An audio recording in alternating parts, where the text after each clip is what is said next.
ওই জন্য একটা লেবু পুদিনার শরবত বানিয়ে রাখি, তাইলে বাইরে গেছে আমার হাজব্যান্ড, এত রোদ্দুরে আসবে, ওই জন্য পুদিনা লেবু দিয়ে আমি শরবতটা করে নিচ্ছি। যা রোদ্দুর বাইরে, পুদিনা পাতাটা আমি মিক্সিতে দিয়ে তার মধ্যে লেবু। ও চলে এসেছো?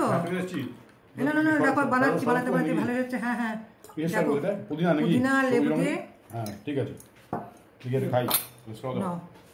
এসো এসো।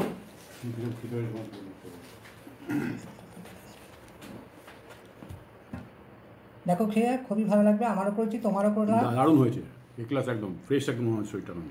ব্যাস দেখি এবার বন্ধুদেরও বলে দিই, বন্ধুরা তোমরা এই লেবু পুদিনার শরবত এই গরমে করে দেখতে পারো, মনটা এবং শরীরটা সব তরতাজা হয়ে যাবে। প্রথমে মিক্সির মধ্যে পুদিনা পাতা দেবে, লেবু চিনি দেবে, লেবু রস, জিরে গুঁড়ো দিয়ে ওটা মিক্সিতে চালিয়ে নেবে, একটু চাট মশলা দিয়ে তোমরা এটা করে দেখবে, রোদ্দুরে মন শরীর সব ভালো হয়ে যাবে। একবার করে দেখবে তোমরা, খুবই ভালো।